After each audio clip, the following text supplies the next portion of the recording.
काळूबाईचा महिमा थोर दुःख माझं निवरलं सार दुःख निवरलं सार माझं दुःख निवरलं सार आलो मांढर डोंगरावर ठेवलं मस्तक चरणावर मस्तक चरणावर एवढं मस्तक चरणावर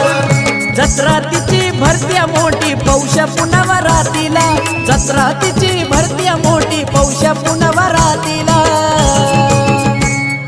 निघालो सातारा वाईला भेटाया काळूबाईला निघालो सातारा वाईला भेटाया काळूबाईला निघालो सातारा वाईला भेटाया काळूबाईला निघालो सातारा वाईला भेटाया काळूबाईला मांढरची काळू हाई दयाळू विसरू कसा मी आईला मांढरची काळू हाई दयाळू विसरू कसा मी आईला निघालो सातारा वाईला भेटाया काळूबाईला निघालो सातारा वाई